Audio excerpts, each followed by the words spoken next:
Dear viewers, learners, visitors, browser, students and others. Welcome to YouTube channel Ideal Academy. This is MD Zabed Hussain. আমি আজ আপনাদের মাঝে নতুন আরেকটি video নিয়ে হাজির হয়েছি। আমার আজকের ভিডিওর বিষয় হচ্ছে টপিক 11 অর্থাৎ exclusive structure of fluent spoken English. আপনারা জানেন ইতোপূর্বে আমি বেশ কয়েকটি টপিক নিয়ে আলোচনা করেছি। সেখানে ছিল number 1 to know about fundamental structure of English. অবশ্যই টপিক 1 এর ভিডিওগুলো আপনারা দেখে নেবেন। Number 2 to know about the sentence in details, আমরা সেন্টেন্স সম্পর্কে বিস্তারিত আলোচনা করেছি। Number 3 to know about article in details, আর্টিকেলের ব্যবহার আমি ডিটেলস আলোচনা করেছি। Number 4 identify the parts of speech, কিভাবে প্রতিটি পার্টস অফ স্পিচ আইডেন্টিফাই করা যায় সেটি নিয়ে আমি আলোচনা করেছি। Number 5 two know about both Bangla and English tense in details, আমি ইতিপূর্বে বাংলা এবং ইংলিশ টেন্স সম্পর্কে অনেক চমৎকার ভিডিও দিয়েছি, অবশ্যই আপনারা সেগুলো আবার দেখে নেবেন। Number 6 two know about WH question, আপনারা জানেন WH কোশ্চেন ছাড়া আমরা কোনো প্রশ্নই করতে পারিনি অথবা পারি না। যদি আপনি ভালো করে WH কোশ্চেন মুখস্থ করেন তাহলে অবশ্যই আপনি যে কোনো কোশ্চেন বুঝতে পারবেন এবং কোশ্চেন করতে পারবেন।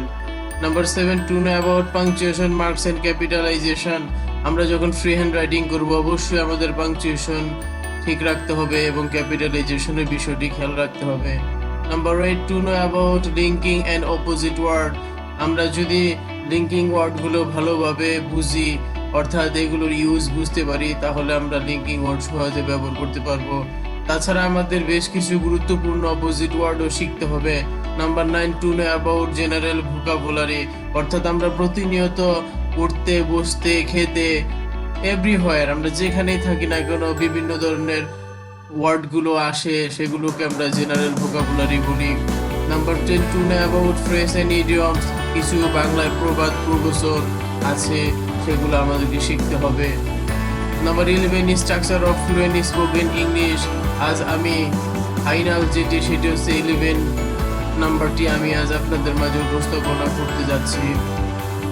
আমি এখন এই সম্পর্কে বিস্তারিত আলোচনা করব, আপনারা অবশ্যই মনোযোগ সহকারে শুরু থেকে শেষ পর্যন্ত এই ভিডিওগুলো দেখবেন। আশা রাখি আপনারা যদি এই ভিডিওগুলো ভালোভাবে দেখেন তো অবশ্যই আপনারা ইংলিশ স্পোকেন সহজে বুঝতে পারবেন এবং ফ্রি হ্যান্ড রাইটিংয়ে প্রতিটি স্ট্রাকচার আপনার অত্যন্ত প্রয়োজন। তো যাই হোক, আমি এখন শুরু করতে যাচ্ছি স্ট্রাকচার 1 দিয়ে। আমি প্রতিটি স্ট্রাকচারে হয়তো আপনারা দেখতে পাচ্ছেন ABCD 4টি ফরম্যাট দেখিয়েছি, অর্থাৎ এতে হচ্ছে অ্যাফার্মেটিভ, বিতে নেগেটিভ, সিতে ইন্টারোগেটিভ অ্যাফার্মেটিভ অর্থাৎ আমরা যে প্রশ্নবোধক হাবোধক বাক্যগুলো দেখি সেগুলো, ডি নেগেটিভ ইন্টারোগেটিভ আমরা নাবোধক যে প্রশ্নমূলক বাক্যগুলো দেখি সেগুলো। যাই হোক, এ বেস ফরম্যাট অ্যাফার্মেটিভ অর্থাৎ আমরা যে মৌলিক স্ট্রাকচারটি দাঁড় করিয়েছি সেটি হচ্ছে প্রথমে হচ্ছে হাবোধক অর্থাৎ আমরা এটিকে প্রেজেন্ট ইনডিফিনিটও বলতে পারি। তো শুরুতে থাকবে সাবজেক্ট, এরপরে PRF অর্থাৎ ভার্বের প্রেজেন্ট ফর্ম, এরপরে অবজেক্ট, এরপরে extension. Example I eat rice, আমি ভাত খাই। আমি ইতিপূর্বে যে টপিকগুলো আলোচনা করেছি অবশ্যই আপনারা একটা বিশেষ দিক দেখেছেন, আমি চেষ্টা করেছি প্রতিটি ইংলিশের বাংলা ট্রান্সলেট করে দেওয়ার জন্য। তো আমি করে দিয়েছি আপনাদের যাতে আপনারা সহজে বুঝতে পারেন। যাই হোক, আই ইট রাইস, আমি ভাত খাই। আপনারা যদি প্রতিটি সাবজেক্ট চেঞ্জ করেন তাহলে নতুন নতুন আরো বাক্য হবে। সাপোজ আমি যদি আই পরিবর্তন করে উই বসাই অর্থাৎ উই ইট রাইস অর্থাৎ আমরা ভাত খাই। যদি ইউ বসানো হয় ইউ ইট রাইস তুমি ভাত খাও। যদি দে ব্যবহার করা হয় দে ইট রাইস তারা ভাত খায়। যাই হোক, যারা সাবজেক্ট সম্পর্কে ইতিপূর্বে বিভিন্ন ভিডিওগুলো দেখেছেন তারা অবশ্যই বুঝতে পারবেন। আপনারা অবশ্যই চেষ্টা করবেন প্রতিটি সেন্টেন্সের সাবজেক্টগুলো চেঞ্জ করে প্র্যাকটিস করার জন্য, যাতে আরো হিউজ পরিমাণ সেন্টেন্স আপনাদের মাথায় জমা হয়। এরপরে হচ্ছে আপনারা যদি ভার্ব চেঞ্জ করেন অথবা অবজেক্ট চেঞ্জ করেন তাহলে আরো নতুন নতুন বাক্য গঠন করা যাবে। সাপোজ আই ইট রাইস, আমি ভাত খাই। আসলে আমরা কি শুধু ভাতই খাই? আরো প্রতিনিয়ত আমরা বিভিন্ন ধরনের খাবার খাই। অর্থাৎ রাইসের জায়গায় সাপোজ আমি যদি ব্যানানা দিয়ে দেই তাহলে আই ইট ব্যানানা, আমি কলা খাই। আই ইট সুগার, আমি চিনি খাই। আই ইট ব্রেড, আমি রুটি খাই। যাই হোক, এভাবে যদি আপনারা নতুন নতুন অবজেক্ট পরিবর্তন করে বসান তাহলে অবশ্যই নতুন নতুন বাক্য গঠন হবে এবং আপনাদের সেন্টেন্সের ভোকাবুলারি অনেক স্ট্রং হবে, যার সাহায্যে আপনারা spoken and free hand writing করতে পারবেন। বি বেস ফরম্যাট নেগেটিভ, শুরুতে থাকবে সাবজেক্ট, এরপরে don't plus present form plus object oblique extension. Example, I don't it rice, আমি ভাত খাই না। তো যাই হোক, এক নাম্বার যে এক্সাম্পলটি ছিল এতে সেম অ্যাজ আপনারা এখানেও সাবজেক্ট এবং অবজেক্ট এবং ভার্ব চেঞ্জ করে নতুন নতুন বাক্য গঠন করবেন। আপনারা জানেন ইতিপূর্বে আমার বিভিন্ন ভিডিওতে আমি ভার্ব সম্পর্কে যথেষ্ট আলোচনা করেছি এবং ভার্বগুলো দেখিয়ে দিয়েছি বিভিন্ন ফর্ম অনুসারে। তো এখান থেকেও সেম সাবজেক্ট ভার্ব এবং অবজেক্ট চেঞ্জ করে আপনারা বারবার প্র্যাকটিস করবেন। C base format interrogative affirmative, এখানে শুরুতে থাকবে অক্সিলারি ভার্ব, এরপরে সাবজেক্ট, এরপরে প্রেজেন্ট ফর্ম, এরপরে অবজেক্ট অবলিক এক্সটেনশন প্লাস সব শেষে থাকবে note of interrogation. Example, do I eat rice, আমি কি ভাত খাই। তো যাই হোক, এখানে আপনি যখন সাবজেক্ট ভার্ব এবং অবজেক্ট চেঞ্জ করবেন সেক্ষেত্রে আপনার নতুন নতুন আর অনেক বাক্য গঠন করা যাবে। আমি বারবার বলছি সাবজেক্ট ভার্ব এবং অবজেক্ট চেঞ্জ করে আপনারা বারবার প্র্যাকটিস করবেন যাতে আপনাদের ভোকাবুলারি অনেক স্ট্রং হয়, অর্থাৎ হিউজ পরিমাণ সেন্টেন্স শিখতে পারেন। D base format interrogative negative, শুরুতে থাকবে ডোন্ট, এরপরে থাকবে সাবজেক্ট, এরপরে প্রেজেন্ট ফর্ম, এরপর অবজেক্ট, এরপরে এক্সটেনশন, সব শেষে থাকবে note of interrogation.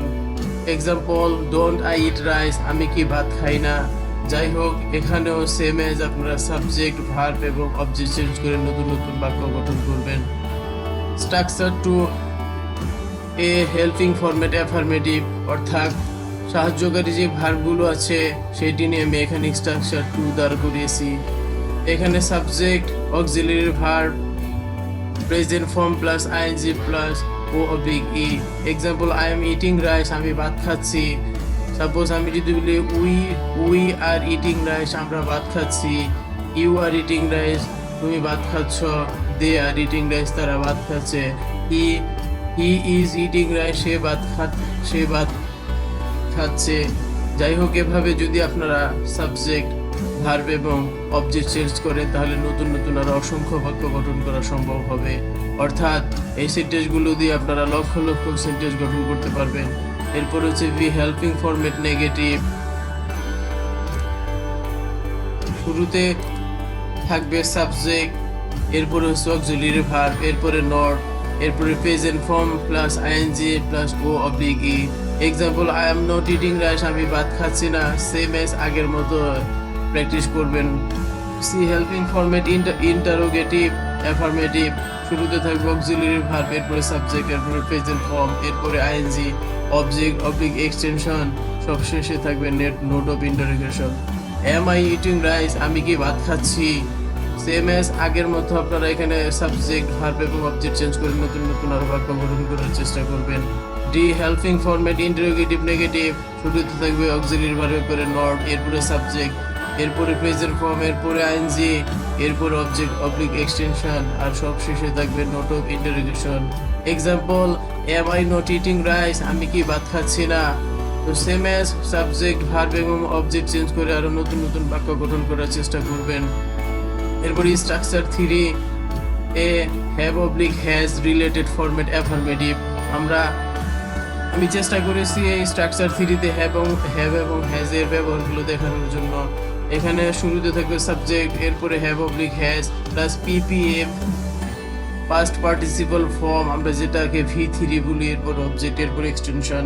Example 1, I have eaten rice, আমি ভাত খেয়েছি। সাপোজ যদি বলি উই হ্যাভ ইটেন রাইস, আমরা ভাত খেয়েছি। তো যাই হোক, এখানে আমি সাবজেক্ট চেঞ্জ করেছি। এরপর যদি আপনি ভার্ব এবং অবজেক্ট চেঞ্জ করেন আর নতুন নতুন বাক্য গঠন করা যাবে। Number 2, he has eaten rice, সে ভাত খেয়েছে। B have oblique has related format negative, এখানে নাবোধক একটি structure.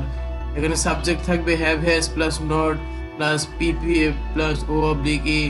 Example 1, I have not eaten rice, আমি ভাত খাইনি। Number 2, he has not eaten rice, সে ভাত খায়নি। সেম এজ আপনারা সাবজেক্ট ভার্ব এবং অবজেক্ট চেঞ্জ করে নতুন নতুন বাক্য গঠন করার চেষ্টা করবেন।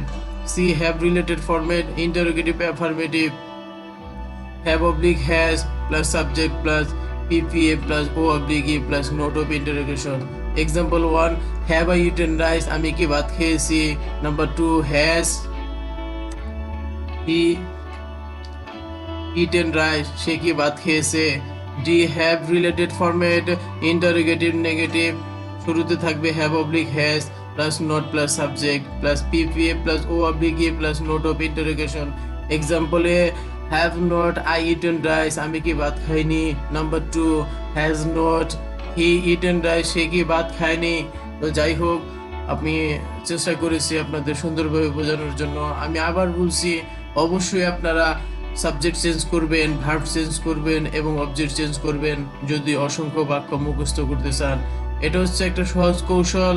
আপনারা একটি মুখস্থ করবেন এবং এই স্ট্রাকচার দিয়ে লক্ষ লক্ষ সেন্টেন্স গঠন করবেন। যাই হোক, যারা বুঝতে পারেনি অবশ্যই কমেন্টস করে জানাবেন, আমি চেষ্টা করব সেগুলো সলিউশন দেওয়ার জন্য। আমি শেষবারের মতো আবার বলছি, যারা পূর্বের ভিডিওগুলো দেখেন না অবশ্যই পূর্বের ভিডিওগুলো দেখে, অর্থাৎ টপিকস 1 থেকে 10 দেখে এরপরে টপিক 11-এ চলে আসবেন, তাহলে সহজে সবকিছু বুঝতে পারবেন।